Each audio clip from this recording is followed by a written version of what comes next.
भारत को स्वदेशी बनाने की लड़ाई लड़ने वाले 3700 से अधिक विदेशी कंपनियों की लूट से सावधान करने वाले और बिना दवा के स्वस्थ रहने के जीवन विज्ञान को सिखाने वाले राजीव भाई ने 23 सालों में 12,000 से अधिक व्याख्यान देकर देशवासियों को जागरूक किया। राजीव भाई ने किसानों को समझाया कि किस तरह वे सस्ती खेती कर सकते हैं। विद्यार्थियों को समझाया कि उनकी प्रतिभा किस तरह विदेशी कंपनियों और विदेशों को समृद्ध बना रही है। आम आदमी का किस तरह शोषण हो रहा है, हम किस तरह फिर से गुलाम हो रहे हैं। हमारे 6 लाख से अधिक क्रांतिकारियों ने अपने प्राणों की बाजी लगाकर जिस भारत को आजाद कराया, उसी भारत को किस तरह आज के राजनेता और अधिकारी लूट रहे हैं। भारत को फिर से सोने की चिड़िया बनाने के लिए और शोषण विहीन भारतीय व्यवस्था को स्थापित करने के लिए अपने प्राणों को न्यौछावर करने वाले राजीव भाई के व्याख्यानों को सुने और देश को स्वदेशी बनाने का संकल्प ले। कल तक मैं आपसे जो बात कर रहा था वो अष्टांग हृदयम का एक हिस्सा था, जिसमें आबो हवा, तासीर, रहने वाला स्थान, उसका महत्व, वहां की मिट्टी, उसका महत्व वगैरह वगैरह। अब मैं सीधे आपके शरीर पर आ रहा हूं। भागवत जी मनुष्य शरीर के बारे में ये कहते हैं कि ये मनुष्य का शरीर सबसे महत्वपूर्ण है और बहुत प्रयासों के बाद मिलता है। ये आपने कई बार सुना होगा। आपके पूर्व जन्म के बहुत सत्कर्म हो तो आपको मनुष्य शरीर मिलता है।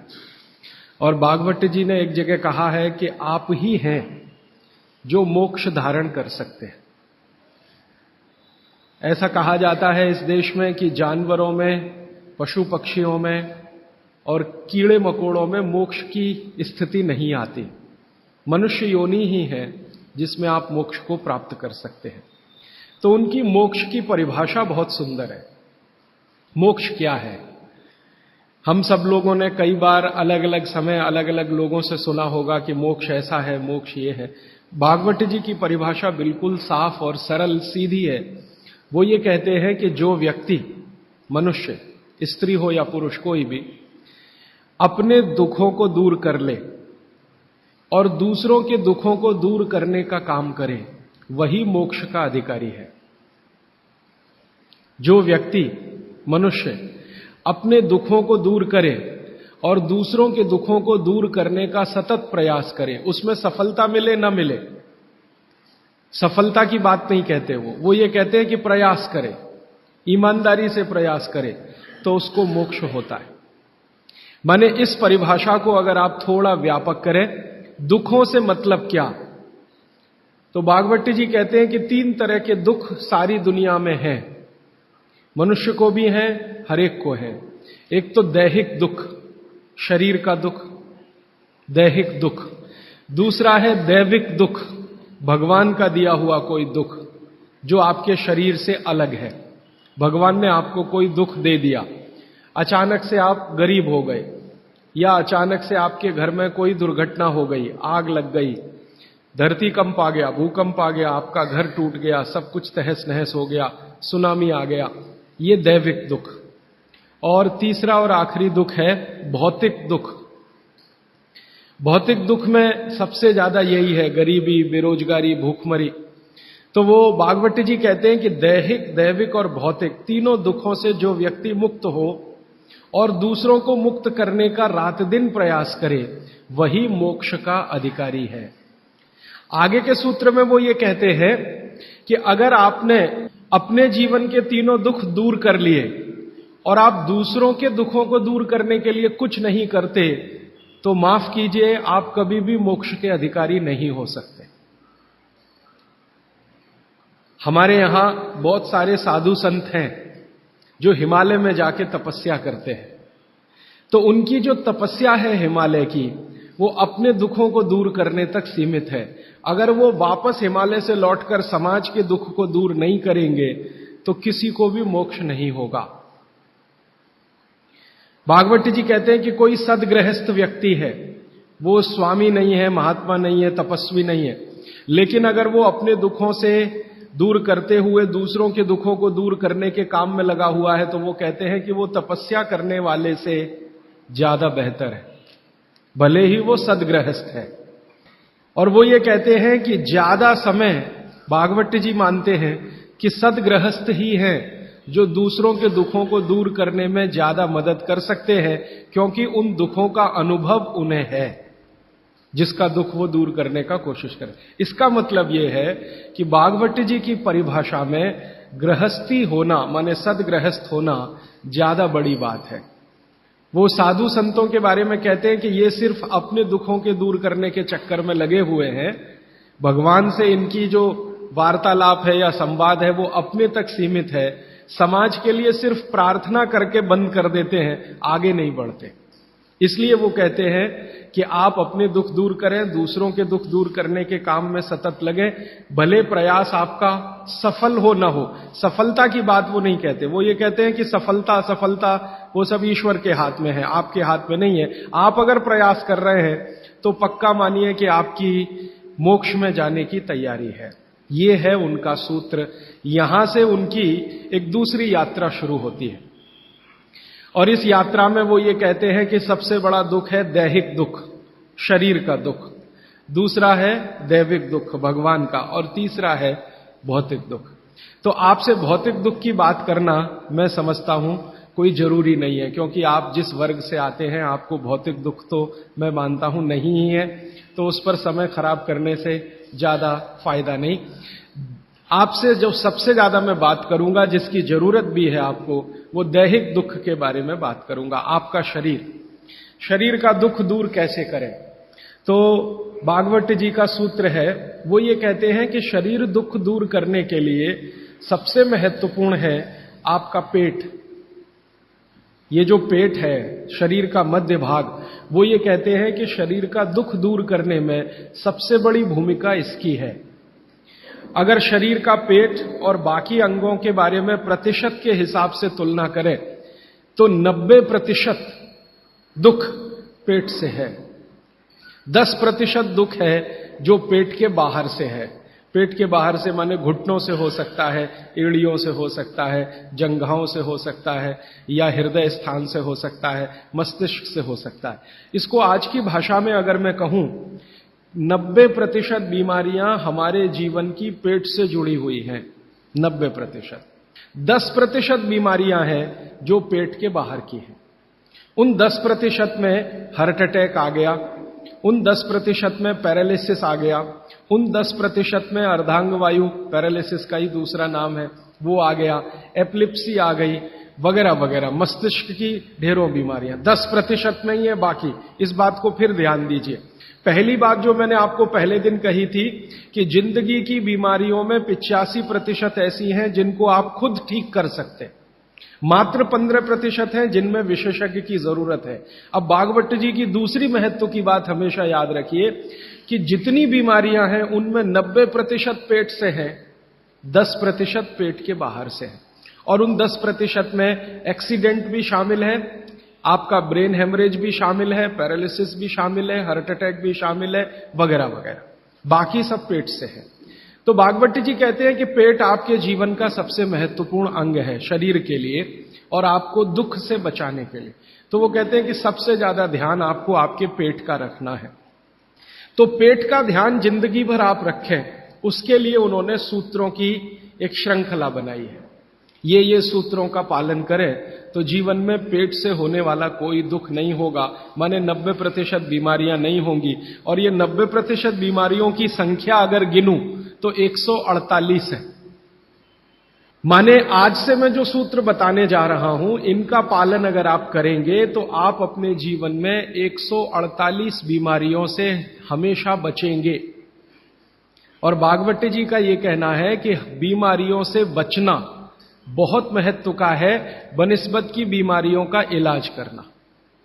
वो अंग्रेजी में अक्सर आपने सुना है, prevention is better than cure. तो आप अगर बीमारियों से बच रहे हैं तो वो कहते हैं कि ये सबसे महत्व का है। तो आप उनको आज के सूत्रों को थोड़ा ज्यादा ध्यान से सुने। वैसे तो आप सभी सूत्र ध्यान से सुन रहे हैं, लेकिन आज के जो सूत्र हैं वो जिंदगी का फंक्शनल हिस्सा हैं। आप जानते हैं कि कोई भी सिद्धांत होता है उसका एक हाइपोथेसिस होता है और उसका एक फंक्शनल पार्ट होता है। तो आज से जो शुरू हो रहा है वो फंक्शनल पार्ट है।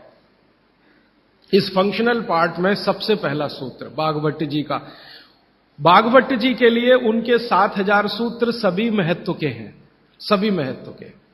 उन 7000 में से मैंने कुछ चुनकर निकाले हैं जो मुझे लगता है 2007 के हिसाब से बहुत महत्व के हैं। हो सकता है 3500 साल पहले कोई सूत्र बहुत महत्व के हों और अब 2007 में हमारी जीवन शैली के हिसाब से वो उतने महत्व के ना हो, क्योंकि भागवत जी ने जिस जीवन शैली में रहते हुए वो सूत्र लिखे हैं वो ऋषि मुनियों की जीवन शैली है। आपकी जीवन शैली और ऋषि मुनियों की जीवन शैली में थोड़ा अंतर है। तो आपकी जीवन शैली के हिसाब से मैंने जो सूत्र निकाले और जिनको मैं महत्व का क्रम देता हूं, उसमें सबसे पहला सूत्र, संस्कृत में वो कहते हैं कि पेट जिंदगी भर आपका अच्छा रहे, दुरुस्त रहे। इसका मतलब यह है कि आप जो कुछ भी खा रहे हैं उसका ठीक से आप पाचन करते रहें। वो कई बार ये लिखते हैं अपने सूत्रों में कि खाना महत्व का नहीं है, खाने को पचाना महत्व का है। आपने खाने को खाया ये इतना महत्व नहीं है, जिसको आपने खाया उसको पचाया ये ज्यादा महत्व का है। क्योंकि भोजन पचेगा तो रस बनेगा, उसी रस में से मांस, मज्जा, रक्त, मल, मूत्र, वीर्य, मेद ये सब बनेगा, अस्थियां बनेंगी और वही आपके शरीर के लिए आगे जीवन में काम आएंगी। तो खाया वो महत्व का, उससे भी ज्यादा महत्व का खाया हुआ पचाया। तो वो कहते हैं कि पेट हमेशा दुरुस्त रहे, माने पाचन क्रिया आपकी हमेशा अच्छे से चलती रहे। इसके लिए पहला सूत्र उन्होंने लिखा भोजनांते विषम वारी। ये पहला सूत्र मेरे हिसाब से, उनके हिसाब से नहीं, मेरे हिसाब से पहला सूत्र भोजनांते विषम वारी। इसका सीधा सा अर्थ है भोजन के अंत में पानी पीना विष पीने के बराबर है। सूत्र ये है भोजन अंते, भोजनांते। आप जानते हैं संस्कृत में मिला के कहने की परंपरा है।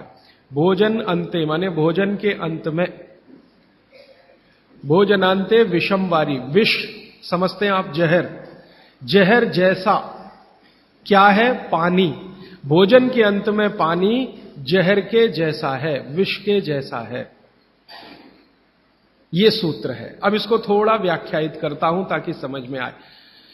भोजन के अंत में पानी विष के जैसा है, ये बात वो कह रहे हैं। इसको समझना चाहिए कि क्या कह रहे हैं।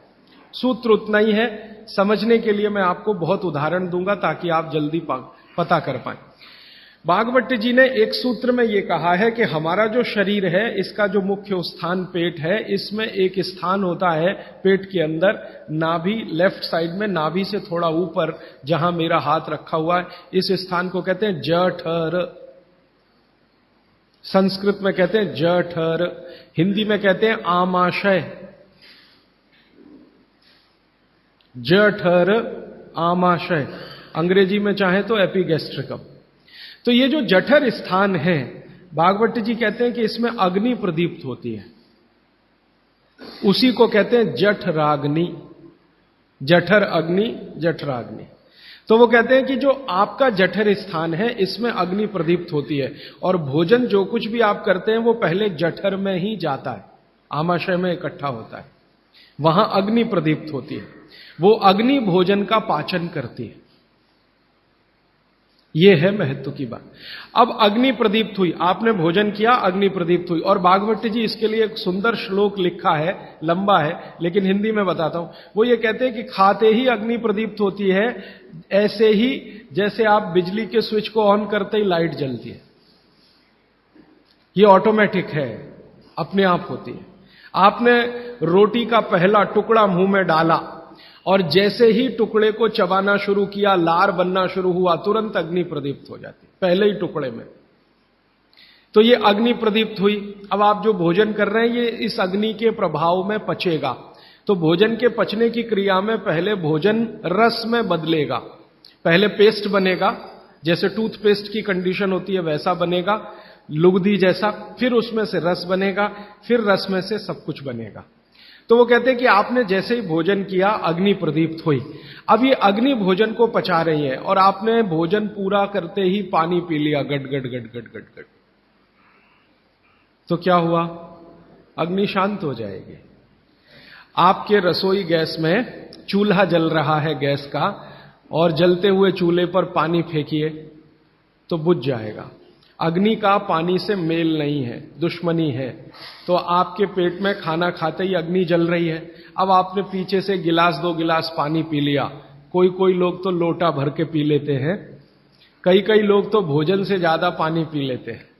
तो ये जो पानी गया इसने अग्नि को शांत कर दिया। अब अग्नि शांत हो गई तो फिर भागवत जी कहते हैं भोजन पचेगा नहीं, वो सड़ेगा।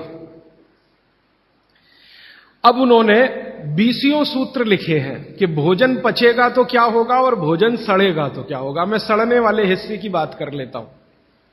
वो कहते हैं कि भोजन अगर सड़ना शुरू हुआ तो सबसे पहले गैस बनेगी, वायु बनेगी,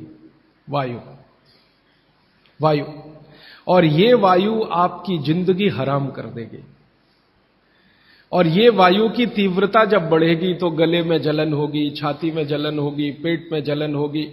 फिर और ज्यादा तीव्र अगर ये हो गई वायु तो ये शरीर में जाएगी, घूमेगी, क्योंकि वायु को पकड़ना मुश्किल है, जहां स्थान मिलता है वहीं जाती है। तो ये वायु पूरे शरीर में घूमेगी तो सिर घूमेगा, आपको चक्कर आएंगे, सिर में दर्द होगा, पीठ में भी दर्द हो सकता है, हृदय स्थान पे भयंकर दर्द हो सकता है। कई बार तो इतना दर्द होता है कि आपको लगेगा कि हार्ट अटैक आ गया, लेकिन वो वायु का दर्द है, हार्ट अटैक नहीं। और ये जो वायु बनी भोजन के सड़ने से, इसी वायु में से भागवत जी ने सूची बनाई है कि 103 रोग पैदा होंगे। 103। सबसे पहला रोग है उसमें एसिडिटी, हाइपर एसिडिटी।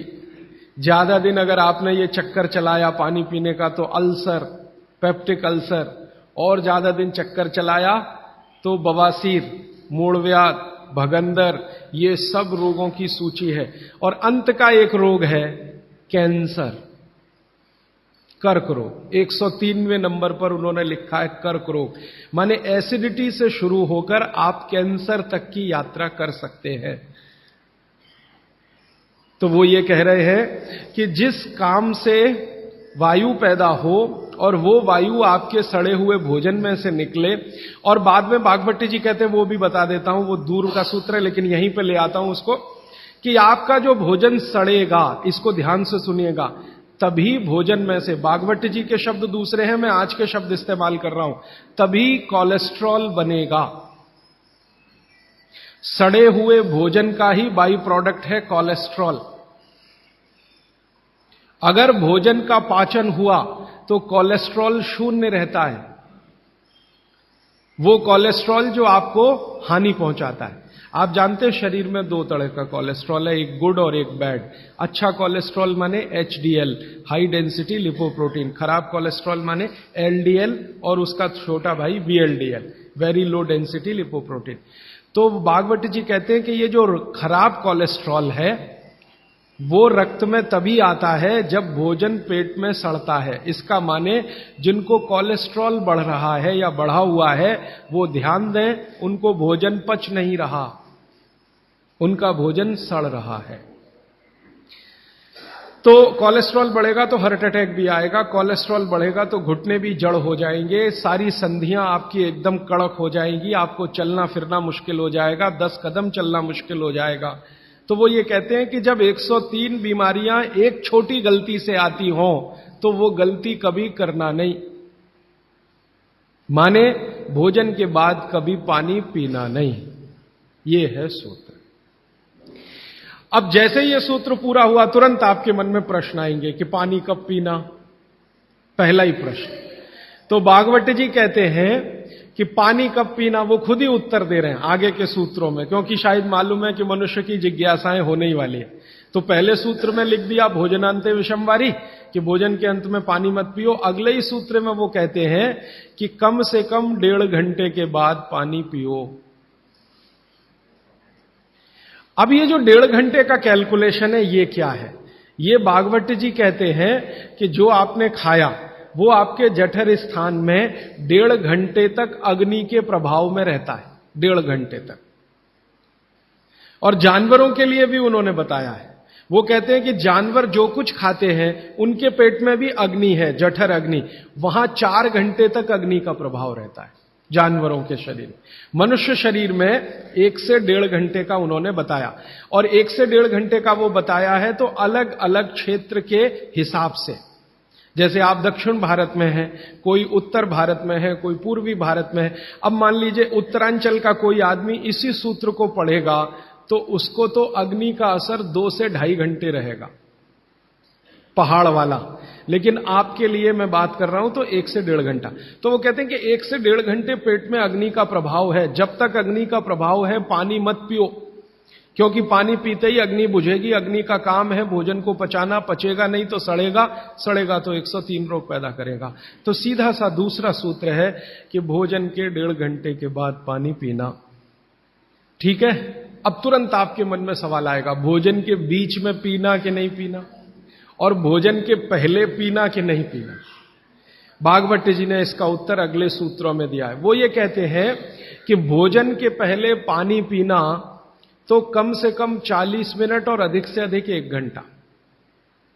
आपको सीधा सा हिसाब बताता हूं, 10 बजे खाना अगर खाना चाहते हैं तो 9 बजे से लेकर 9:20 तक आप चाहें उतना पानी पी सकते हैं। 9 बजे से लेकर 9:20 तक। और बीच में पीना कि नहीं, तो इसके लिए भागवत जी कहते हैं, ये बहुत साइंटिफिक बात उन्होंने कही है, बहुत साइंटिफिक है। वो कहते हैं कि अगर आपके भोजन में 2 अन्न हैं, दो अन्न, माने एक रोटी खा रहे हैं आप, वो गेहूं है, और दूसरा चावल खा रहे हैं, तो चावल और गेहूं 2 अन्न है। तो और सामान्य रूप से आप सभी के भोजन में शायद 2 ही अन्न होते हैं, इसलिए मैं ये सूत्र कह रहा हूं। ये 1 अन्न वालों के लिए नहीं है, 2 अन्न वालों। जो 2 अन्न खाते हैं भोजन में, उनको एक अन्न की पूर्ति पूरी हुई और दूसरे की शुरू होने वाली है, तो बीच का जो जंक्शन पॉइंट है, इस पे पानी पीना। मतलब इसका सीधा है, रोटी पूरी हो गई, अब आप चावल खाने की तैयारी कर रहे हैं, तो रोटी खाने के बाद चावल खाने से पहले आप जरूर पानी पीना। लेकिन मात्रा कितनी? तो वो कहते हैं 2 या 3 घूंट, इतना ही। उसके बाद जब दूसरा अन्न आपने शुरू कर दिया, फिर नहीं, फिर तो पूरा आप भोजन ही करके उठिए। अब आप भोजन कर लिया तो गला साफ करने के लिए थोड़ा 1-2 घूंट और पी लेना, गला साफ करने के लिए। पानी पीने के लिए नहीं है, वो गला साफ करने के लिए। अब आपके मन में तुरंत एक प्रश्न आएगा कि भोजन के अंत में क्या पीना? फिर पानी तो नहीं पीना, 1.5 घंटे तक तो नहीं पीना, तो कुछ पी सकते हैं। तो भागवत जी ने 3 चीजें बताई हैं, उसके लिए पूरा सूत्र लिखा है कि भोजन के अंत में सबसे अच्छी चीज जो पीने के लिए है वो है छाछ, वो है मट्ठा, दही का तक्रम। जो शब्द उन्होंने इस्तेमाल किया वो तक्रम, तक्रम माने यही है लगभग छाछ मट्ठा के आसपास की चीज, तक्रम। वैसे तक्रम की उन्होंने परिभाषा दी है कि दही को खूब अच्छे से मथने के बाद उसका मक्खन जो निकल गया, तो मक्खन निकालकर जो बचा वो तक्रम। मक्खन रह गया तो वो लस्सी, लस्सी पीने के लिए नहीं कह रहे, तक्रम की बात है। तो आप भोजन के बाद जो सबसे अच्छी चीज पी सकते हैं वो है छाछ, वो है मट्ठा। मट्ठा शब्द एकदम अच्छा है, हिंदी का शब्द है, शायद आप सब समझते हैं। गुजराती हैं तो छाछ आप अच्छे से समझते हैं। तो छाछ पिए हैं या मट्ठा पिए, ये सबसे अच्छी चीज। दूसरी सबसे अच्छी चीज उन्होंने बताई है वो है दूध, दूध दूसरी सबसे अच्छी चीज। और तीसरी सबसे अच्छी चीज बताई है फल का रस, कोई भी फल का रस, लेकिन वो कह रहे हैं मौसमी फल का रस, जिस मौसम में जो फल आता है उसका रस, माने मौसम के विरुद्ध के फल नहीं। आज का मौसम आम का नहीं है तो आम का रस अभी पिए तो नहीं चलेगा। आज का मौसम गन्ने के रस का है तो गन्ने का रस ही पिए। थोड़े दिन के बाद संतरे के रस का मौसम आ जाएगा तो संतरे के रस का। भागवत जी कहते हैं कि जो चीज प्रकृति ने जिस समय में प्रचुर मात्रा में उपलब्ध कराई हो उसका रस, तो आप ये कहें कि कोल्ड स्टोरेज से लाया हुआ संतरा और उसका रस निकाला या मौसम्मी का रस, ये सर्वनाश करेगा, सत्यानाश नहीं, सर्वनाश करेगा। वो ये कहते हैं कि भगवान ने और प्रकृति ने आपके शरीर के हिसाब से सारी चीजों को सेट किया है, और वो कहते हैं कि भगवान ने इस प्रकृति को बनाया है तो बहुत ही सोच समझकर बनाया, एक एक माइक्रो कैलकुलेशन उसने किए, तब आपको ये प्रकृति के साथ उसने रखा है। तो प्रकृति में जब जो चीज बहुत मात्रा में हो उसी का रस, जैसे अभी टमाटर का सीजन है तो आप भोजन के बाद टमाटर का रस पी सकते हैं भरपेट। इस समय गन्ने के रस का सीजन है तो भोजन के बाद आप गन्ने का रस भरपेट पी सकते हैं। जो भी अभी थोड़े दिन में अंगूर का सीजन आ जाएगा तो भोजन के बाद अंगूर का रस पी सकते हैं, संतरे का, जब जब जो सीजन आए वो ध्यान रखना है। अब इसमें आगे एक सूत्र है, वो बहुत महत्व का है। भागवत जी कहते हैं मट्ठा या छाछ कब पीना, दूध कब पीना, रस कब पीना। तो उसके लिए उन्होंने बहुत स्पष्ट और बहुत जोर देकर यह कहा है कि मट्ठा हमेशा दोपहर के भोजन के बाद ही पीना, सामान्य लोगों के लिए। असामान्य लोगों के लिए बाद में बताऊंगा, जो सामान्य लोग हैं आपके मेरे जैसे, मट्ठा हमेशा दोपहर के भोजन के बाद ही पीना, और दूध हमेशा रात के भोजन के बाद ही पीना। दूध माने शाम को 6-7 बजे के भोजन के बाद ही पीना, और जूस हमेशा सुबह के भोजन के बाद ही पीना। सुबह का भोजन माने नाश्ता। भागवत जी ने नाश्ता शब्द कहीं नहीं इस्तेमाल किया है, सुबह का भोजन, आप उसको नाश्ता कैसे। तो सुबह के भोजन के बाद जूस, दोपहर के भोजन के बाद मट्ठा, और रात के भोजन के बाद दूध। और वो ये कहते हैं आगे के सूत्र में कि इनका क्रम उल्टा सीधा मत करना कभी। माने सुबह के भोजन के बाद दूध पी लिया, रात के भोजन में जूस पी लिया या मट्ठा पी लिया, वो कहते हैं ये उल्टा क्रम आप मत करना। क्यों नहीं करना, तो आगे वो एक्सप्लेनेशन देते हैं, वो ये है बहुत महत्व का, कि हमारे शरीर को मट्ठे का पाचन होने के लिए जो रस की जरूरत होती है, रस माने एंजाइम, जो एंजाइम या रस की जरूरत होती है वो दोपहर को ही होते हैं पेट में।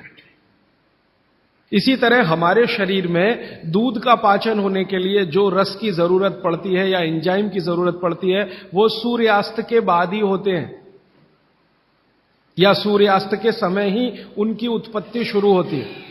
और जो रस और एंजाइम की जरूरत जूस पचाने के लिए है वो सुबह ही होते हैं। इसलिए आप नियम बना लो, ब्रेकफास्ट में जूस, लंच में मट्ठा छाछ, और डिनर में दूध। बच्चों को भी यही नियम, बड़ों को भी यही नियम।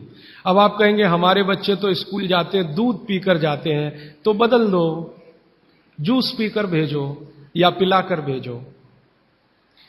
और आप कहेंगे जी पिएंगे नहीं, आप जैसी आदत डालेंगे बच्चे वैसे ही होने वाले हैं, क्योंकि बच्चे अपने से कुछ नहीं सीखते, वो आपका सिखाया हुआ है सारा कुछ। तो अब तक आपने बच्चों को दूध पीने की आदत डाली है, आज से माफी मांग लो कि गलती हो गई हमसे, अब हम आपको चाहते हैं कि आप जूस पी के जाओ। क्यों जाओ, तो उनको ये बात समझाओ, शायद समझ जाएं, वो भी समझ जाएंगे तो उनकी भी जिंदगी में ये परमानेंट हो जाएगा। सुबह के नाश्ते के बाद जूस पीना, दोपहर के भोजन के बाद मट्ठा, रात के भोजन के बाद दूध, ये सूत्र है। अभी इसके आगे का सूत्र है। भागवत जी कहते हैं कि आप खाने के 1.5 घंटे के बाद पानी पिएं, क्योंकि जठर के अग्नि के प्रभाव में खाना 1.5 घंटे तक रहता है। तो पानी कैसे पिएं, कैसे पिएं पानी? तो हमारे यहां पानी पीने के बहुत तरीके हैं। लोटा मुंह से लगाया, गट गट गट गट उतार लिया, गिलास मुंह से लगाया, गट गट गट गट उतार लिया। क्या ये तरीका? तो भागवत जी कहते हैं नहीं, ये तरीका बिल्कुल गलत है पानी पीने का। वो कहते हैं कि पानी को चुस्कियां ले लेकर पिए, घूंट भर भर के पानी पिए, सिप ले लेकर पानी पिए, ऐसा पानी पीने का नियम। जैसे आप गर्म दूध पीते हैं ना, भागवत जी बिल्कुल उसके समकक्ष रखते हैं कि गर्म दूध आप जैसे पीते हैं एक एक सिप या चुस्की लेकर घूंट भर के, ऐसे ही पानी पिए। अब ये क्यों, ये समझ लें। आप एक साथ पूरा पानी उतारें गले के नीचे और एक एक घूंट पानी उतारें गले के नीचे, दोनों में जमीन आसमान का अंतर है। क्या अंतर है? मैं आपको एक महत्व की बात समझाना चाहता हूं, ये जीवन भर याद रहे तो बहुत अच्छा।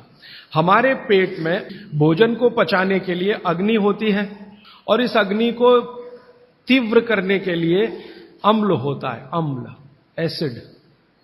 आप जानते हैं पेट में अम्ल बनता है, प्राकृतिक रूप से बनता है। अब पेट में तो अम्ल बनता है और भगवान ने ऐसी व्यवस्था की है कि पेट में अम्ल दिया है और मुंह में क्षार बनता है, जिसको लार कहते हैं आप, लार, स्लाइवा, सेलिवा, लार, लाला रस, अलग अलग नामों से आप जानते हैं। तो मुंह में बनती है लार, ये है क्षार, और पेट में बनता है अम्ल। आप थोड़ा भी अगर विज्ञान जानते हैं तो आप जानते हैं कि क्षार और अम्ल को मिलाओ तो हो जाता है न्यूट्रल।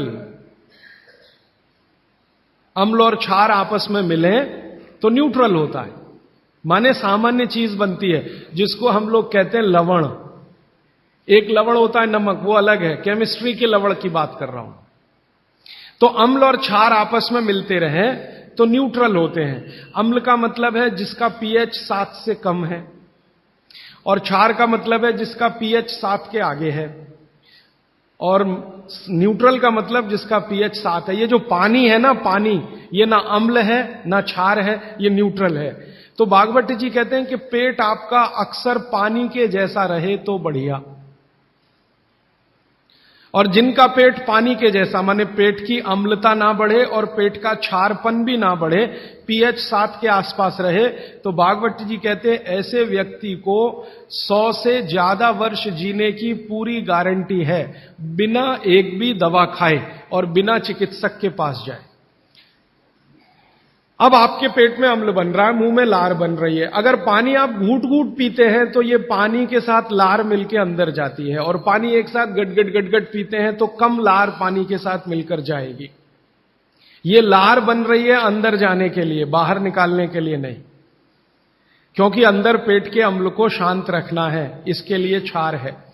तो वो ये कहते हैं कि घूट घूट पिया पानी, अगर सिप सिप करके आपने पानी पिया तो ज्यादा लार अंदर जाएगी, तो अम्ल को शांत करने में मदद आएगी, इसलिए आपका पेट न्यूट्रल रहेगा और आपकी जिंदगी बिना किसी दवा और रोग के आराम से 100-150 साल हो जाएगी। इसलिए पानी घूट घूट भर के पिए, और एक साथ गटगट पानी पिएंगे तो लार पानी के साथ मिल नहीं पाएगी, तो अंतिम रूप में जब वो पहुंचेगा पानी तो खाली पानी होगा, और वो उतना न्यूट्रलाइज नहीं कर पाएगा, पेट को उस तरह से सामान्य अवस्था में नहीं ला पाएगा। हालांकि पानी भी अम्ल को कम करता है, क्योंकि अम्ल में पानी मिलाओ तो अम्ल की ताकत कम होती जाती है, तो पानी कम तो करेगा, लेकिन लार के साथ जो पानी कम करेगा वो बिल्कुल अद्भुत होगा। भागवत जी आगे कहते हैं, बहुत ही महत्व की बात है ये सब आपके लिए। वो ये कहते हैं कि जो व्यक्ति सिप सिप करके पानी पिए, वो देखें जानवर कैसे पीते हैं। चिड़िया कैसे पानी पीती है? चिड़िया एक ड्रॉप उठाती है, आप ध्यान देना, चिड़िया एक ड्रॉप उठाएगी, फिर उसको ऐसे ऐसे मुंह में चलाएगी, फिर पिएगी, फिर दूसरी ड्रॉप उठाएगी, फिर ऐसे ऐसे चलाएगी, फिर पिएगी। ऐसे कुत्ता है, पानी को चाट चाट के पिएगा, शेर पानी को चाट चाट के पिएगा। ज्यादातर जानवर पानी को ऐसे ही पीते हैं। वो जानवर हमसे ज्यादा स्वस्थ हैं, किसी को डायबिटीज नहीं है, कोई ओवरवेट नहीं है। हाँ, किसी को डायबिटीज नहीं, कोई ओवरवेट नहीं, किसी को जॉइंट्स पेन नहीं, किसी को कुछ नहीं, क्योंकि वो पानी पीने का नियम जानते हैं। बाघ भट्ट के पक्के चेले हैं ये सब जानवर, बिना बोले और बिना कहे। तो आप भी हो जाइए। भागवत जी कहते हैं कि पानी थोड़ा लीजिए, जैसे चिड़िया पीती है, उसको मुंह में चिड़िया ऐसे ऐसे करती है ना, घुमाती है, तो आप भी पानी को थोड़ा घुमाइए, फिर पी जाइए। थोड़ा पानी लीजिए, मुंह में भरिए, पीजिए, फिर पानी भरिए, फिर भरिए, फिर पीजिए, ताकि इधर उधर की सब लार पानी के साथ मिलकर अंदर जाए। अब वो ये कहते हैं कि जो ऐसे पानी पी लेगा कोई रोग आने की संभावना नहीं, माने आपके सारे रोगों की एक दवा। तो मैंने ये एक्सपेरिमेंट शुरू किया, ये मैंने पढ़ा था 6 साल पहले। भागवत जी को मैंने 6 साल पहले पढ़ना शुरू किया, 3 साल पढ़ने में लग गया और 3 साल समझने में लग गया। तो 6 साल पहले मैंने ये सूत्र पढ़ा था। मैंने कहा यार कुछ लोग हैं जो बीमार हैं बहुत, मैंने कहा तुम करके देख लो, भागवत कह रहे गलत तो रिजल्ट आने वाला नहीं। तो आपको सुनकर हैरानी होगी, हमारे जो दोस्त हैं, सहयोगी हैं, जिनका वजन बहुत ज्यादा था, उन्होंने पानी सिप सिप करके पीना शुरू कर दिया, और भोजन के 1.5 घंटे के बाद पानी पीना शुरू। ये 2 सूत्रों का ही परिणाम है कि सबके वजन पहले से आधे हो गए। एक तो मेरा दोस्त है जिसको मैं कभी आपके सामने खड़ा कर सकता हूं, 140 किलो का था वो, और 1.25 साल हो गया, लगभग अभी 1.5 साल है, अब 70 किलो का है, बिना कोई दवा खाए, बिना भोजन में कोई बदलाव किए, सिर्फ पानी पीने का तरीका बदला। फिर मैंने डॉक्टरों से बात की कि ये चक्कर क्या है, तो उन्होंने कहा बात सीधी सी ये है कि जो लार है ना, ये दुनिया की सबसे अच्छी औषधि है, इसकी मेडिसिनल प्रॉपर्टी सबसे ज्यादा है। आपने जानवरों को देखा होगा, उनको कभी भी कोई चोट लगे तो वो अपने लार से ही ठीक कर लेते हैं, चाट चाट के, क्योंकि उसमें मेडिसिन है। तो मनुष्य की लार में भी है। अब वो ये कहते हैं कि भारत के वो मनुष्य या स्त्रियां और पुरुष बहुत ही दुर्भाग्यशाली हैं जो इस लार को अंदर ले नहीं जा पाते। जैसे तंबाकू खाने वाले लोग थूकते ही रहते हैं, उसको थूकते ही रहते हैं, थूकते ही रहते हैं। गुटखा खाने वाले लोग, मावा खाने वाले लोग थूकते ही रहते हैं, थूकते ही रहते हैं। तो डॉक्टर लोग कहते हैं कि वो जिंदगी की सबसे महत्वपूर्ण चीज को थूक रहे हैं, जिसको बनाने के लिए भगवान ने 1 लाख ग्रंथियां आपके मुंह में दी हैं। आप जानते हैं ये लार पैदा होने में 1 लाख ग्रंथियों का काम होता है। 1 लाख ग्रंथियां हैं जो रात दिन आपके लिए लार बनाती हैं, और आप गुटखा खा खा के उसको थूकते रहते हैं, तो सड़क तो खराब करते ही हैं, अपने को उससे ज्यादा खराब करते हैं। तो मेरी हाथ जोड़कर विनती है कि आप में से कोई लार थूकने वाला हो, थूकने वाला आदमी, ये तो भागवत जी की डिक्शनरी में नहीं है। वो कहते हैं कि एक ही कंडीशन में आप कुछ थूक सकते हैं, जब कफ बहुत बढ़ा हुआ हो, तभी, बस। उसके अलावा दूसरी कोई कंडीशन नहीं कि आप थूकें। तो यहां तो बिना कफ बढ़े हुए तंबाकू खा खा के, गुटखा खा खा के थूक रहे हैं, तो ये थूकना नुकसानदायक है। गुटखा तो नुकसानदायक है ही, तंबाकू तो और भी नुकसानदायक है, उससे भी ज्यादा थूकना, तो मत थूकिए। तो फिर आप कहेंगे जी पान खाएं, तो पान खाने के लिए नियम बताया, बहुत माइक्रो लेवल पे कैलकुलेशन है भागवत जी। वो कहते हैं कि पान खाओ तो कत्था मत लगाओ, बिना कत्थे का पान खाओ, थूकने की गरज ही नहीं, क्योंकि जो भी खाओगे वो चूना है, कैल्शियम है, तो अंदर जाएगा, और वो कैल्शियम क्या क्या अद्भुत काम करेगा वो कल बताने वाला हूं मैं। तो वो कहते हैं कि पान भी खाना है तो थूकना नहीं है, कत्था है तो थूकना पड़ेगा, कत्थे बिना ही पान खाओ। माने हमारे पुराने पूर्वज और बुजुर्ग जो तंबाकू का नहीं, कत्थे का नहीं, सिर्फ चूना लगा के जो पान खाते हैं, वो बागवट के चेले सब के सब शिष्य उनके। तो वो कहते हैं पान भी खाना तो थूकना नहीं है, जो मुंह में लार के साथ पान है वो अंदर ही जाए, क्योंकि पान और चूना दोनों ही मेडिसिन है। एक वातनाशक है और दूसरा पित्तनाशक है, और कफ का भी नाश करता है। पान तो पित्त और कफ दोनों का नाश करता है, और चूना वात का नाश करता है। तो वो कहते हैं कि पित्त और कफ का नाश कर दिया पान ने, चूने ने कर दिया वात का, तो वात पित्त कफ तीनों ही संतुलित है, तो पान खाके तो जिंदगी भर निरोगी रह सकते। ये है। तो आपको पानी पीना है घूट घूट भर के, ताकि ज्यादा लार अंदर जाए, और पानी को बच्चों की तरह से मुंह में घुमाइए, जैसे बच्चे अक्सर करते हैं ना, वो बहुत अच्छी क्रिया है। ठीक है, अब आगे चलता हूं। आगे का एक सूत्र है भागवत जी का कि पानी कभी भी पिए तो ठंडा ना पिए। पेट को दुरुस्त रखने के लिए ही है ये सारे सूत्र आज जो मैं कह रहा हूं। पानी जब भी पिए तो ठंडा ना पिए। कैसा पानी पिए जी?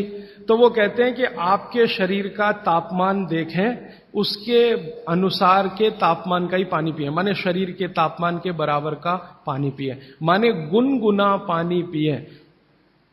गुनगुना शब्द है। एक शब्द कोमट, कोमट शब्द गुजराती है नहीं, मराठी है शायद। हाँ, गुनगुना पानी पिए।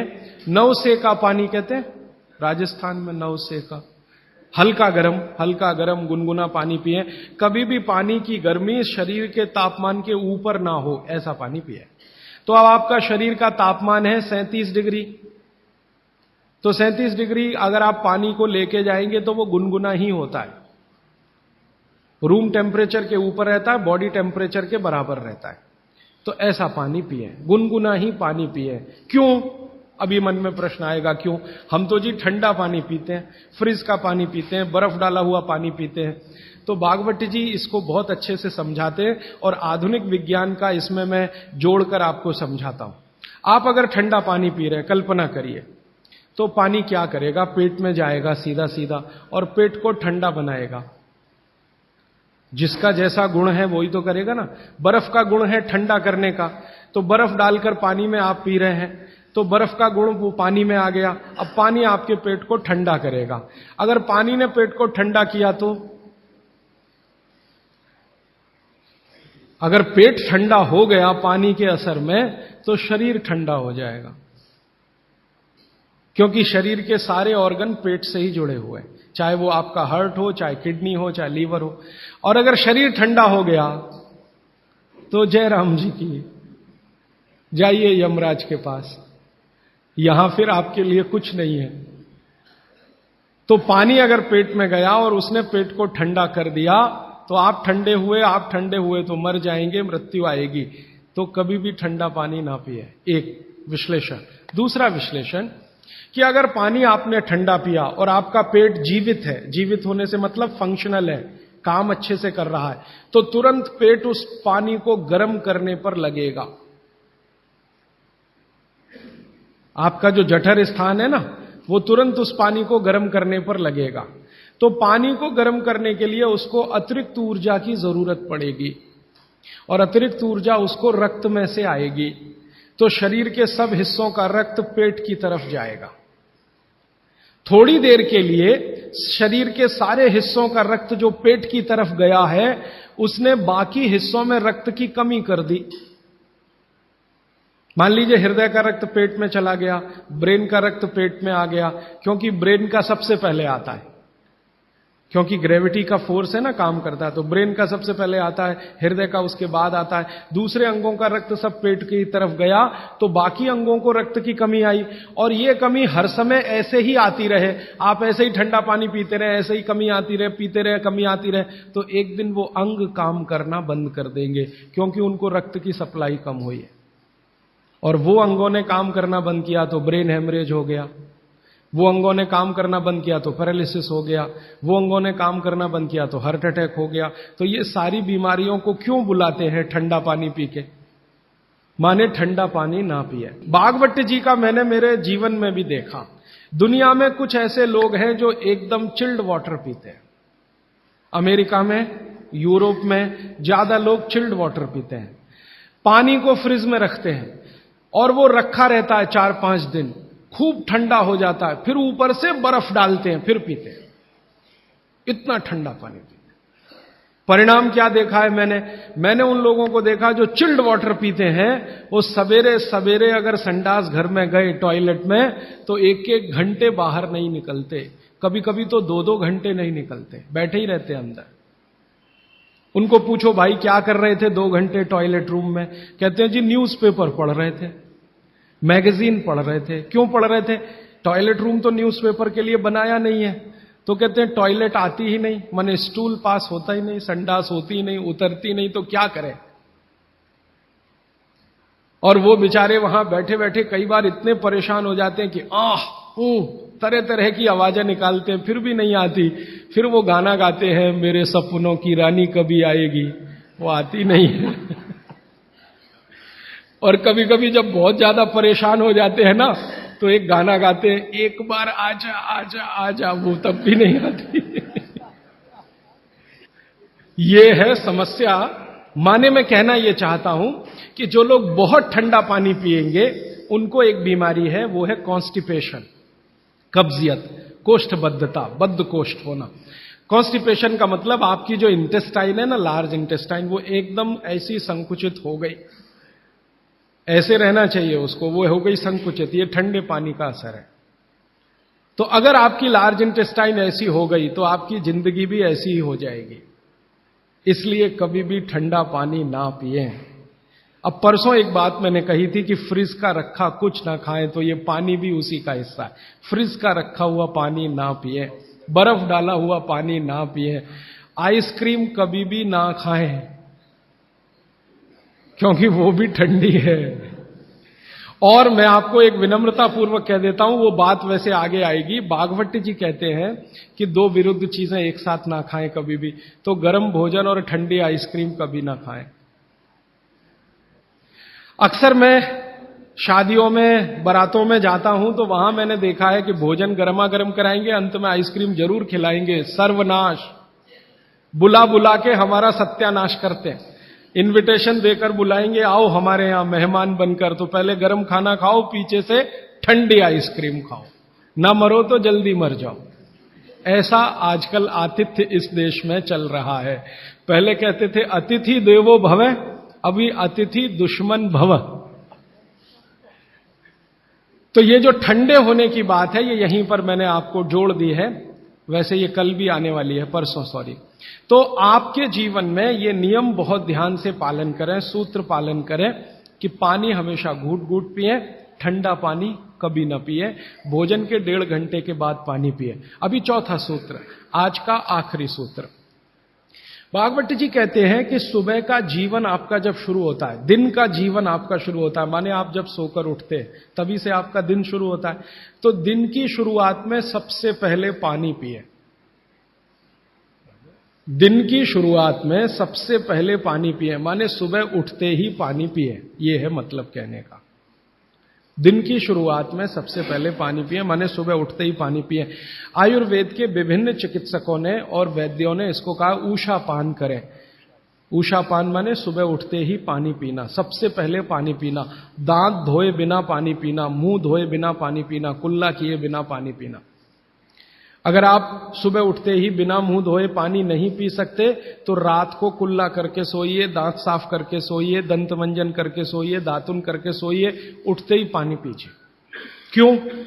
कारण पूछिए। कारण उसका यह है कि रात भर जब आप सो रहे थे तो शरीर की सारी क्रियाएं तो शिथिल हो जाती हैं, लेकिन ये लार बनने की क्रिया ज्यादा शिथिल नहीं होती, ये चालू रहती है। तो रात भर आपने लार बनाई है, मुंह में जगह जगह जमा है, वो अंदर जाना बहुत जरूरी है, क्योंकि वो बेशकीमती है।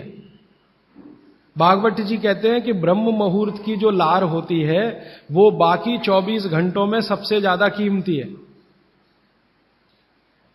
तो सुबह सुबह जो लार बन रही है ये अंदर जानी ही चाहिए, इसलिए बिना कुल्ला किए पानी पीने का नियम है। इसी को ऊषापान कहा जाता है। तो सुबह उठते ही पानी पिए। कितना पिए जी? तो उन्होंने 1 से 1.25 लीटर का कैलकुलेशन दिया वयस्कों के लिए। वयस्क माने 18 से 60 साल, 1 से 1.25 लीटर।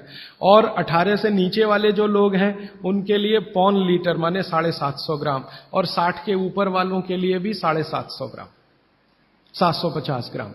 750 ग्राम माने कम से कम 2 गिलास बुजुर्गों के लिए, 2 गिलास बच्चों के लिए, और 3 गिलास आपके उम्र के लोगों के लिए। कम से कम इतना पानी पिए।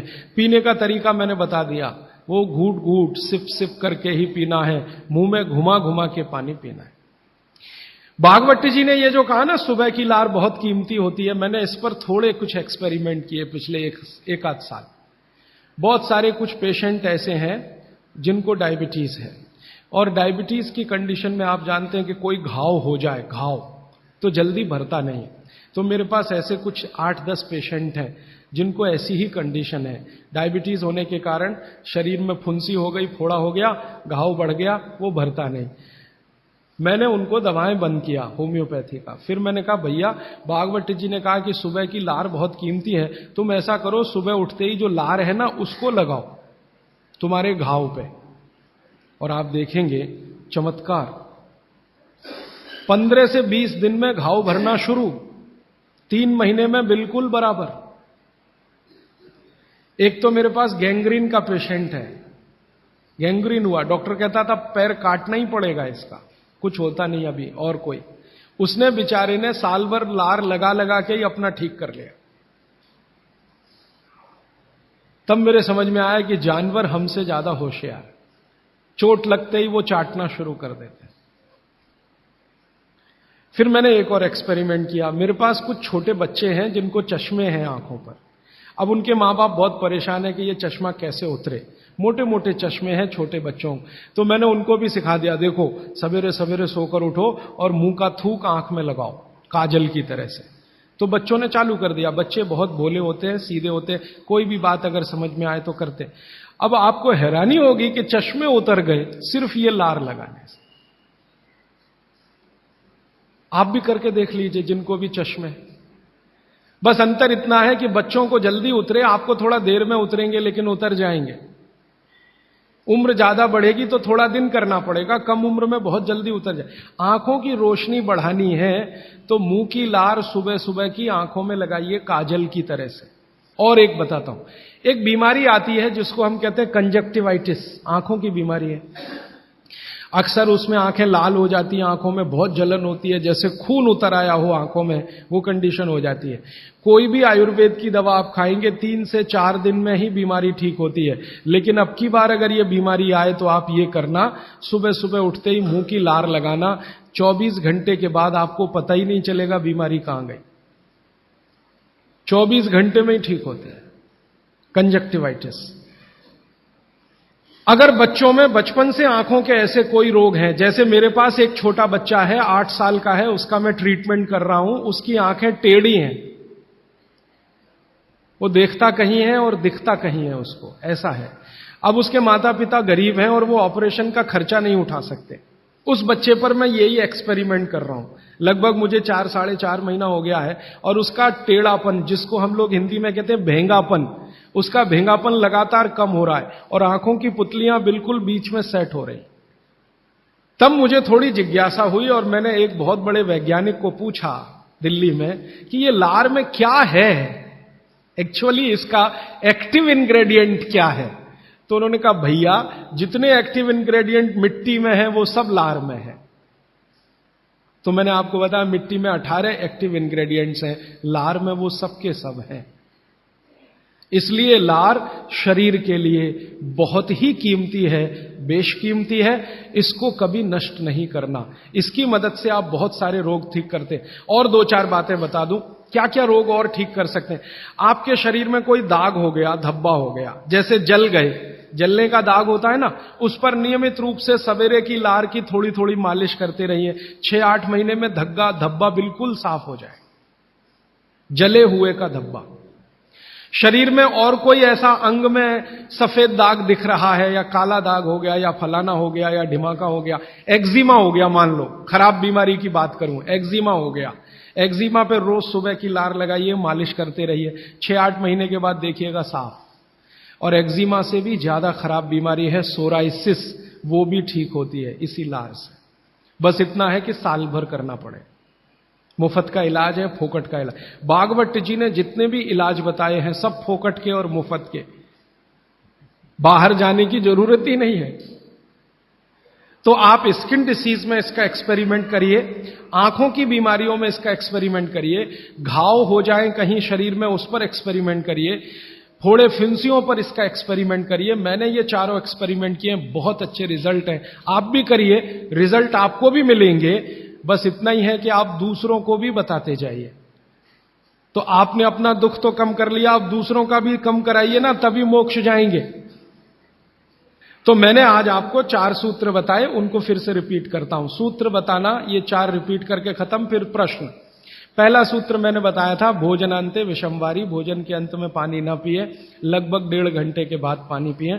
दूसरा सूत्र मैंने बताया था, पानी हमेशा घूट घूट भर के पिए, सिप सिप करके पानी पिए। तीसरा सूत्र बताया था कि ठंडा पानी कभी ना पिए, हमेशा गुनगुना पानी पिए। और चौथा सूत्र बताया था कि आप सवेरे उठते ही सबसे पहले पानी पिए। ये चारों सूत्र भागवत जी ने कहा है पेट को दुरुस्त रखने के लिए सबसे आवश्यक है। माने जिंदगी भर आपका पेट और आपकी जठर अग्नि काम करती रहे, इसके लिए सबसे आवश्यक है। ठीक है, अब आपके प्रश्नों के लिए आधा घंटे का समय। हाजी भाई, आपने कहा कि उषापान करना चाहिए, उषापान भी गुनगुना पानी होना चाहिए या कैसा भी पानी? देखिए उषापान, दूसरी बात, पान जो कहा आपने खाने के लिए, तो पान के साथ क्या क्या लेना चाहिए? हाँ, बहुत अच्छा सवाल। मैं दूसरे प्रश्न का पहले उत्तर दे दूं, पान के साथ क्या क्या लेना चाहिए। भागवत जी ने पान खाने के लिए बताया है कि एक तो पान जो खाएं वो ऐसा पान हो जिसका स्वाद कसैला हो। कसैला, कसैला स्वाद माने देशी पान, सीधी सी बात है। विलायती पान मत खाइए, देशी पान खाइए। तो स्वाद जितना कसैला होगा, पान उतना अच्छा होगा। और भागवत जी ने एक बहुत गहरी बात कही है, जिसको मैं 2-3 दिन बाद वैसे एक्सप्लेन करने वाला हूं, कि जो चीज का रंग जितना ज्यादा गहरा हो, जो प्रकृति की पैदा की गई वस्तु का रंग जितना ज्यादा गहरा हो, वो उतनी ही बड़ी औषधि है। जैसे देशी पान ज्यादा गहरा हरे रंग का होता है और विलायती पान हल्के हरे रंग का होता है, तो बागवती जी कहते हैं हल्के रंग की चीजें मत खाइए, गहरे रंग की चीजें खाइए। तो गहरे रंग वाला पान खाइए, गहरे रंग की जो भी चीजें हैं भरपेट खाइए। जैसे बैंगन है गहरे रंग का, जामुन है गहरे रंग का, टमाटर है गहरे रंग का, ये सब एंटी कैंसरस है, एंटी डायबिटिक है, एंटी कैंसरस है, एंटी अस्थमेटिक है। इनकी क्वालिटीज आज की विज्ञान ने भी प्रूव किया है। आज का विज्ञान ये कहता है कि जो भी रंग है किसी भी वस्तु में, वो भगवान का दिया हुआ कोई ना कोई ऐसा रस और एंजाइम है जो आपको गंभीर बीमारियों से बचाता है। तो वो कहते हैं गहरे रंग का पान खाइए, माने कसेला उसमें ही स्वाद होगा, तो गहरा पान खाइए। उसमें क्या मिलाएं? उसमें सबसे ज्यादा चूना। तो कितना चूना मिलाएं? तो कहते हैं कि एक पान में 1 ग्राम से ज्यादा चूना नहीं मिलाइए कभी भी। 1 ग्राम आप समझते हैं इतना होता है। चने का दाना होता है ना, आधा तोड़ो और उसका आधा कर लो, इतना 1 ग्राम होता है। चने का दाना आधा तोड़ो तो 2 हिस्से हुए, ये 2 हिस्से के 4 कर दो और वो 1 हिस्सा जो है वो 1 ग्राम। तो उतना आप चूना लगाइए उस पर। फिर चूने के साथ क्या खाएं? आप उसमें सौंफ खाएं। सौंफ का नियम उन्होंने बताया, सौंफ खाएं। दूसरा कहते हैं कि इसमें थोड़ी अजवाइन डालें, अजवाइन 2-4 दाने, ज्यादा नहीं। और वो कहते हैं लवंग डालें, लवंग माने लौंग। और कहते हैं बड़ी इलायची। और वो कहते हैं कि गुलाब के फूल का रस, मतलब गुलकंद जिसको आप कहते हैं। ये चीजें उन्होंने बोली हैं पान में नियमित रूप से खाने के लिए। अब इसमें उन्होंने जो बोली नहीं है वो बात ध्यान रखिए। सुपारी कहीं नहीं कहा, कत्था कहीं नहीं कहा, तो मैंने सुपारी और कत्था छोड़कर ही पान खाएं। ठीक है? तो पान में क्या खाएं? दूसरा इन्होंने जो आपने पूछा कि सुबह का जो ऊषा पान का पानी है वो भी गुनगुना होना चाहिए। बागवती जी कहते हैं जरूर गुनगुना होना चाहिए, जरूर गुनगुना। वो एक ही कंडीशन में कहते हैं कि अगर आप तांबे के बर्तन का रखा हुआ पानी सुबह पी रहे हैं तो उसको गुनगुना करने की जरूरत नहीं है, बाकी सभी पानी को गुनगुना करके ही पीना चाहिए। क्यों? ये जो तांबे के बर्तन में रखा हुआ पानी है उसमें वही क्वालिटी है जो गुनगुने पानी में है। इसलिए ताम्र पात्र के पानी को सुबह गर्म करने की जरूरत नहीं, रात में आपने भर के रखा, सुबह उठकर पी लिया। बाकी कोई भी पानी स्टील के बर्तन वाला है तो गुनगुना करिए, आप मिट्टी के घड़े का पानी है तो गुनगुना करिए। और आपके पास क्या होता है पानी भरने के लिए? और तीसरा कोई, एल्यूमिनियम में तो पानी कभी मत रखिए, प्लास्टिक में पानी कभी मत रखिए। स्टील वेसल्स में है तो गुनगुना करके ही पीजिए। स्टील वेसल माने स्टेनलेस स्टील के वेसल में पानी है तो गुनगुना ही पीजिए, मिट्टी के बर्तन का पानी है तो गुनगुना ही पीजिए। ताम्र पात्र एक उन्होंने कहा कि जिसके पानी को गर्म करने की जरूरत नहीं, सीधे पी सकते हैं। आप बोलेंगे जी क्या रोज दिन भर ताम्र पात्र का पानी पी सकते हैं? तो जरूर पी सकते हैं, 3 महीने, इसके आगे नहीं। ये आप जरा सोचिए ध्यान से। वो ये कहते हैं 3 महीने आप पी सकते हैं लगातार ताम्र पात्र का पानी, फिर बीच में 15-20 दिन का ब्रेक दे दीजिए, फिर 3 महीने पी सकते हैं, फिर 15-20 दिन का ब्रेक दे दीजिए, फिर 3 महीने पी सकते हैं। ये ब्रेक दे देकर पी सकते हैं। लगातार पिएंगे तो तांबे की अधिकता से होने वाली जो बीमारियां हैं वो हो जाएंगी। हां, सुबह तो लगातार पी सकते हैं, सुबह की तो कोई बात नहीं, ये पूरे दिन की बात हो रही है।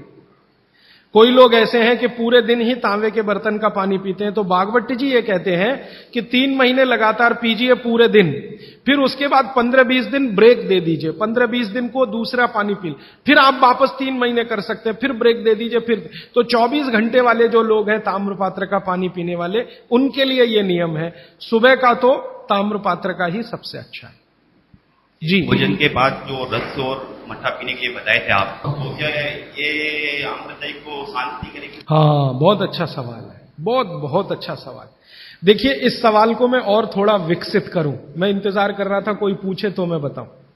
यह सवाल कुछ इस तरह का है कि मट्ठा है ना, उसमें पानी ही है, आप जानते हैं, शायद उसमें 90% तक पानी है, दही तो सिर्फ 10% होता है, और जूस पी रहे हैं उसमें भी पानी ही है, और दूध पी रहे हैं उसमें भी पानी है। अब भागवत जी एक तरफ तो कह रहे हैं कि खाने के बाद पानी मत पियो, और दूसरी तरफ कह रहे हैं मट्ठा जरूर पियो, दूध जरूर पियो और फल का रस पियो, तो उसमें तो पानी ही है। तो क्या वो पानी जठर अग्नि को शांत नहीं करेगा? प्रश्न ये है। ये पूरा नहीं पूछ पाए, मैंने पूरा कर दिया। तो क्या वो पानी जठर अग्नि को शांत नहीं करेगा? इसका बहुत ही सुंदर एक्सप्लेनेशन भागवत जी करते हैं। वो ये कहते हैं कि पानी का जो गुण है वो अपना कुछ नहीं, ये बात ध्यान से समझिए, पानी का जो गुण है वो अपना कुछ नहीं है। पानी को जिस पात्र में रखा है या जिसमें मिलाया है उसी का गुण वो धारण करता है। आपने एक पुराना गाना सुना है, पानी रे पानी तेरा रंग कैसा, फिर आगे है जिसमें मिला दो उस जैसा। तो पानी का रंग, गुण और धर्म तीनों ही वही होते हैं वो जहां मिल गया। तो आपने पानी को मिलाया दही में, तो अब वो पानी का गुण नहीं है, अब वो दही का गुण धारण करेगा। पानी को आपने मिलाया जूस में, माने फल में, तो फल के जो गुण हैं वो पानी में आ जाएंगे। और पानी है दूध में, तो दूध के सारे गुण वो धारण कर लेगा। तो पानी अगर सीधा पी रहे हैं इंडिपेंडेंट, तब उसके अपने गुण धर्म होते हैं। लेकिन मिलाया हुआ पानी जब भी किसी वस्तु के साथ आप पिएंगे तो उस वस्तु का गुण पानी में आएगा। इसलिए मट्ठा पीने को खुली छूट है, पेट भर के पीजिए। दूध पीने को खुली छूट है, पेट भर के पीजिए। जूस पीने को भी खुली छूट है, सादा पानी मत पीजिए। अब दही का गुण क्या है? अग्नि को प्रदीप्त करने का गुण है दही में, क्योंकि जो वस्तु में भी चिकनाई आ गई, चिकनाई समझते हैं आप, फैट, दही में भरपूर चिकनाई है। दूध से ज्यादा चिकनाई दही में है, दही से ज्यादा चिकनाई मक्खन में है, और सबसे ज्यादा चिकनाई घी में। तो भागवत जी कहते हैं कि जिस वस्तु में भी चिकनाई है वो अग्नि को और भड़काएगी। आप जो है ना घी डालते हैं यज्ञ में, तो अग्नि भड़कती है कि नहीं? ऐसे ही पेट में घी खाएंगे, दही खाएंगे, दूध पिएंगे तो अग्नि और प्रदीप्त होती है, माने खाने को और जल्दी से पचाएगी। खाली पानी अग्नि को शांत करता है, लेकिन पानी किसी में मिलाया हुआ अग्नि को प्रदीप्त करेगा, क्योंकि उसके गुण वस्तु के हिसाब से हो जाते हैं। जी राजीव भाई, आइसक्रीम खाने के बाद हम लोग कॉफी या चाय पी के और उसका ये सवा सत्यानाश। रीजन बताऊंगा परसों, क्योंकि ये परसों आने वाला है। देखिए मैं बताता हूं आपको, अभी बता दूं, कोशिश करूंगा शॉर्ट में बताऊं, क्योंकि और प्रश्न के लिए उत्तर के लिए समय रहे। कभी भी कोई गर्म चीज आप जैसे ही खाते हैं, कोई भी गर्म चीज, चाय पिया या कॉफी पिया या गर्म दूध पिया या गर्म खाना खाया, तो पेट फिर वही काम पे लग जाता है। क्या काम है पेट का? पहले ज्यादा गर्म वस्तु को पेट के तापमान पर लाता है पेट। आपका पेट का तापमान वही है जो मुंह का है, और बगल का तापमान मुंह का तापमान में थोड़ा अंतर रहता है, लगभग 1 से 1.5 डिग्री।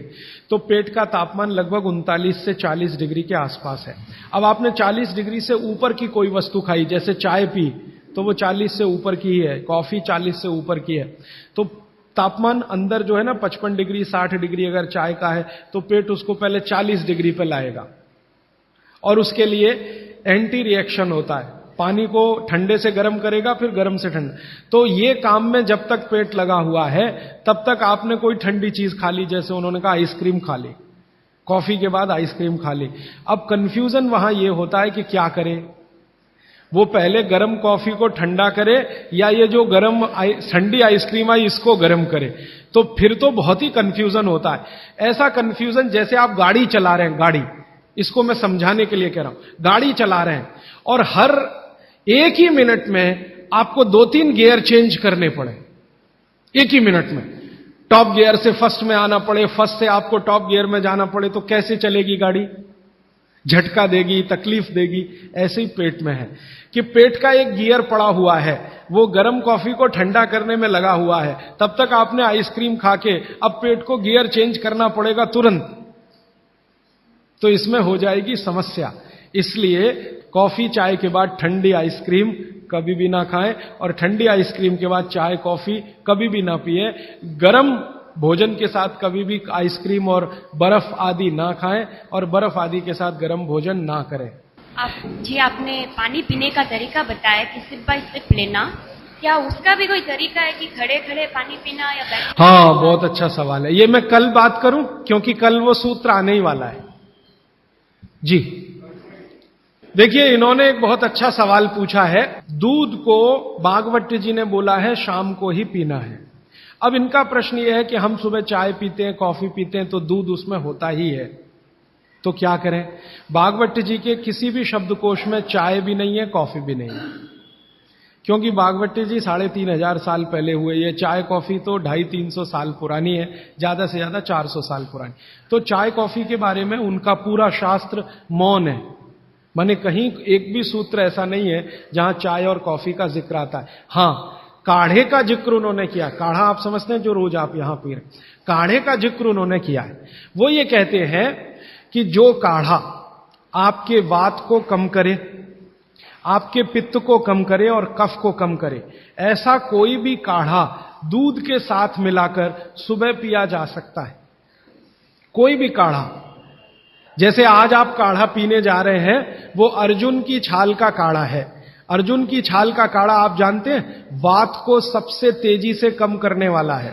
शरीर की जो एसिडिटी होती है ना, रक्त की एसिडिटी, एक होती है पेट की एसिडिटी, उससे भी ज्यादा खराब है रक्त की एसिडिटी। खून की अम्लता ही है जो हार्ट अटैक लाती है। तो रक्त की एसिडिटी को कम करने की दुनिया में सबसे बड़ी ताकत अगर किसी चीज में भागवत जी ने बताई है तो वो अर्जुन की छाल है। तो आज आप काढ़ा पिएंगे अर्जुन की छाल का। और दुर्भाग्य से या सौभाग्य से ये कुछ ऐसा समय है, दिसंबर, जनवरी और नवंबर, ये वात का ही समय है। शरीर में वायु का प्रकोप ठंड के दिनों में ज्यादा होता है। उस समय अगर आप अर्जुन की छाल का काढ़ा दूध में बनाकर पिए तो आपके लिए औषधि है जी।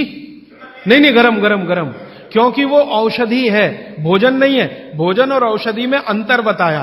भोजन वो है जो 24 घंटे में आप नियमित रूप से आपके पेट की आवश्यकता के अनुसार खाएं और सालों साल खाते जाएं। औषधि वो है जो थोड़े समय के लिए, तात्कालिक प्रभाव के लिए आप पिएं। तो ये काढ़ा औषधि है। सुबह के अगर समय नवंबर, दिसंबर, जनवरी, ये 3 महीने हैं जो वात के महीने माने जाते हैं। फिर गर्मियों के महीने पित्त के महीने आ जाते हैं। फिर बारिश के महीने और उसके आगे थोड़ा महीना कफ का महीना आ जाता है। तो ये वात पित्त कफ के महीने भी होते हैं, जैसे शरीर है वैसे महीने। तो इस महीने के हिसाब से सुबह काढ़ा पी सकते हैं, वात को दूर करने वाली औषधियों का दूध मिलाकर। और गर्म काढ़ा सभी गर्म है, ठंडा काढ़ा कोई है नहीं इस देश में, बनता भी नहीं। तो आप सुबह दूध पीना ही चाहते हैं तो काढ़े के रूप में पीजिए। माने सुबह दूध पीना ही है ना, तो उसमें अर्जुन की छाल का पाउडर डाल के पीजिए। तो 2 फायदे होंगे। भविष्य के लिए आपको हार्ट अटैक फ्री होने की गारंटी, भविष्य के लिए। और अब तक आपने जो कचरा खा लिया है इसके निकल जाने की गारंटी, क्योंकि ये जो अर्जुन की छाल का पाउडर है रक्त को सबसे ज्यादा शुद्ध करता है। और कचरा रक्त में ही सबसे ज्यादा जमा होता है, जिसको कोलेस्ट्रॉल कहते हैं ना, वो कचरा ही है। तो अब तक आपके रक्त में जो कोलेस्ट्रॉल जमा है इसको निकालना है बाहर, तो अर्जुन की छाल इसमें सबसे ज्यादा उपयोगी है। और सौभाग्य की बात यह है कि 40 रुपए किलो मिलती है। क्या भाव? 40 रुपए किलो, 20 रुपए किलो। 20 रुपए किलो अर्जुन की छाल मिलती है और 150 रुपए किलो चाय मिलती है और 1400 रुपए किलो कॉफी मिलती है और 20 रुपए किलो अर्जुन की छाल मिलती है। तो कुछ तो होशियार बनिए, मारवाड़ी बनिए, कुछ तो अपने रक्त में लाइए, मारवाड़ का, राजस्थान का, गुजरात का। तो 20 रुपए किलो की अर्जुन की छाल नियमित रूप से आप पीजिए। मैं आपसे विनम्रता पूर्वक कह रहा हूं कि आप सब अपने घर में 3 महीने, ये जो नवंबर, दिसंबर, जनवरी, अभी तो दिसंबर पूरा तो निकल गया लेकिन जनवरी अभी बाकी है, तो 30 दिन आगे जनवरी के रोज सवेरे अर्जुन की छाल का पाउडर दूध में डालकर पीते रहिए। और अगले साल का याद रखिए, नवंबर, दिसंबर, जनवरी, तो ये 3 महीने अर्जुन की छाल पिया तो पूरे साल भर का कचरा निकालता है और अगले सालों की guarantee, heart attack free. Quantity कितनी रहनी चाहिए? 1 गिलास दूध तो आधा चम्मच अर्जुन की छाल का पाउडर, आधा चम्मच माने टी स्पून। और इसमें अगर गुड़ मिलाएंगे तो बहुत अच्छा। गुड़ नहीं मिले तो एक गुड़ जैसी चीज आती है काकवी। काकवी आप समझते हैं? गुड़ को बनने से पहले की स्टेज है, वो तरल गुड़ होता है, तरल गुड़, लिक्विड फॉर्म का गुड़, वो काकवी कहलाता है। तो या तो काकवी या तो गुड़, नहीं मिले तो खांड। खांड आप समझते हैं? और कुछ भी नहीं मिले तो बूरा, शक्कर नहीं, क्योंकि बागवती जी की सूची में कहीं शुगर नहीं है, क्योंकि शुगर बनती नहीं थी। 3500 साल पहले गुड़ बनता था, काकवी बनती थी, खांड बनती थी, बूरा बनता था। चीनी बनना 200-250 साल से शुरू हुआ है। जी जी, मिश्री बहुत अच्छा, बहुत अच्छा आपने कहा, मुझे भूल गया, मैं आपसे पहले ही कहना चाहता था। मिश्री, मिठाइयों में मिश्री सबसे ऊंचे स्थान पर है, गुड़ से भी ऊंची है मिश्री। तो मिश्री मिले शुद्ध तो वो डालिए आपके अर्जुन की छाल और दूध के काढ़े में, नहीं तो गुड़ डालिए, नहीं तो काकवी डालिए, नहीं तो खांड डालिए, अंत में कुछ नहीं मिलता तो बूरा डालिए। और बूरा वो वाला जो राजस्थान में बनता है, बिहार में बनता है, उत्तर प्रदेश में, यहां का नहीं, चीनी को पीस के बूरा, वो चीनी ही है, बूरा नहीं है। सोंठ है तो बहुत अच्छा है। सोंठ जो है, अर्जुन छाल सोंठ अगर मिला के उपयोग करें तो सर्वोत्तम वातनाशक काढ़ा होता है, सर्वोत्तम। अर्जुन छाल और सोंठ दोनों का ही गुण है वात को खत्म करने का, तो वात के रोगी तो जरूर पिए इसको। और वात के रोग क्या क्या है आप जानते हैं, कल और परसों में और विस्तार से बताने वाला हूं, और किताबों में तो पूरी लिस्ट है, वात के रोग क्या, पित्त के क्या, कफ के क्या। ये घुटने का दर्द, कमर का दर्द, कंधे का दर्द, हार्ट अटैक, डायबिटीज, ये सब वात के रोग है। कहा जाता है कि दाल और दही साथ में नहीं लेना चाहिए, बहुत जन कहते हैं। तो हम दाल चावल खा लेते हैं और उसके बाद अगर खाने के बाद छाछ पी लेंगे तो क्या वो सही रहेगा? दाल चावल के साथ छाछ, दाल चावल खा लिया मैंने खाने में, उसके बाद खाने के बाद छाछ पीना चाहिए? देखिए, इसमें सूत्र ऐसा है, मैं आगे बताऊंगा, ये थोड़ा आज के समय के हिसाब से बहुत जरूरी भी है। जैन अगर आप में से कोई है तो मेरी बात तुरंत समझ जाएंगे। द्विदल, द्विदल समझते हैं? एक दाल के जिसके दो, द्विदल के साथ दही का निषेध है। भागवत जी ने भी कहा है, महावीर स्वामी ने भी कहा है, गौतम ऋषि ने भी कहा, सबने कहा द्विदल के साथ दही का निषेध है। तो अब इनका प्रश्न है कि हमने तो दाल चावल खाया, चावल तो ठीक है, दाल तो द्विदल ही है, अरहर की खाएं, मूंग की खाएं, मसूर की खाएं, तो द्विदल है। तो द्विदल के साथ दही कैसा? तो उसके लिए भागवती जी कहते हैं कि कभी भी द्विदल के साथ अगर दही खाएं तो अच्छा है ना खाएं, लेकिन खा रहे हैं तो दो बातों का ध्यान रखें कि दही की तासीर बदलें और उसकी तासीर को बदलकर जैसी दाल है वैसी तासीर करें, माने दही का प्रोटीन कंटेंट बढ़ाएं, वैसे तो है और ज्यादा बढ़े। तो इसके लिए बहुत सरल उपाय है आपके रसोई में। रसोई में 3 चीजें ऐसी हैं जो दही की तासीर को तुरंत बदलती हैं। एक तो है जीरा, जीरा।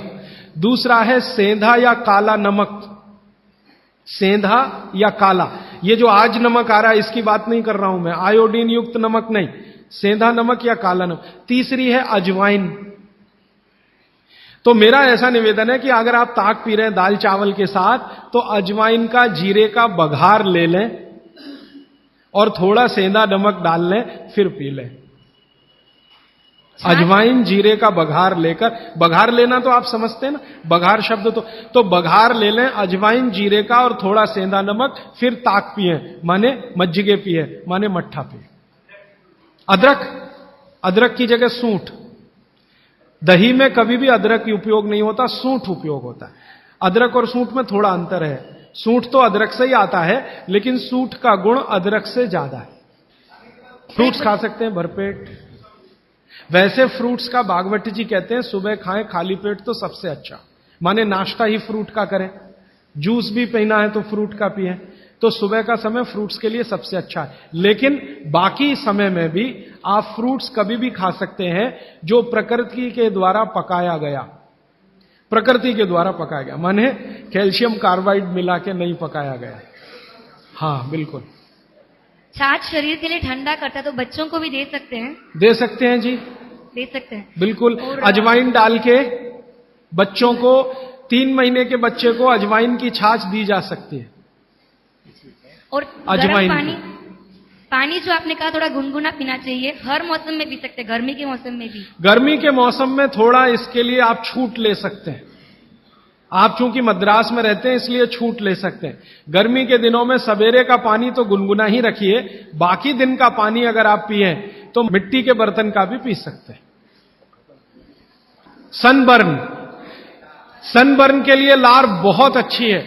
देखिए, आप में से किसी भी माता या बहन को डार्क सर्किल की समस्या हो, आंखों के नीचे काले काले घेरे हैं, नियमित रूप से सुबह उठकर अपने लार की मालिश करते रहिए, आपके सारे डार्क सर्किल बिल्कुल चले जाएंगे। फेयर एंड लवली से ज्यादा प्रभावी है। मटकी का जो पानी होता है, गर्मियों में राजस्थान में ठंडी से ठंडी मटकी लाके हम पीते हैं, तो इतना ठंडा पानी पिए या नहीं? जो मिट्टी के घड़े का पानी है वो रूम तापमान से थोड़ा ही कम है। जैसे रूम टेम्परेचर 25 डिग्री होगा तो मिट्टी के घड़े का पानी 23 डिग्री तक होगा, तो ज्यादा ठंडा नहीं है। ये जो फ्रिज का पानी है ये 4 डिग्री का होगा, 3 डिग्री का होगा, ये बहुत ठंडा है। स्वदेशी द्वारा भारत को फिर से सोने की चिड़िया बनाने के लिए भूख, गरीबी और बेरोजगारी को जड़ से खत्म करने के लिए तथा देश के ग्रामीण जनों को स्वावलंबी बनाने के लिए स्वदेशी अपनाने का संकल्प ले महात्मा गांधी, सुभाष चंद्र बोस, भगत सिंह, लोकमान्य तिलक जैसे हजारों क्रांतिकारियों के सपनों का भारत बनाने वाले इस अभियान से जुड़े और स्वदेशी अपनाएं। स्वदेशी यानी भारत को सोने की चिड़िया बनाने का दर्शन। राजीव भाई के सपनों को पूरा करने के लिए, भारत को स्वदेशी बनाने के लिए, स्वदेशी का विचार जन जन तक पहुंचाने के लिए, स्वदेशी अपनाने और देश को खुशहाल बनाने के इस अभियान में शामिल हो।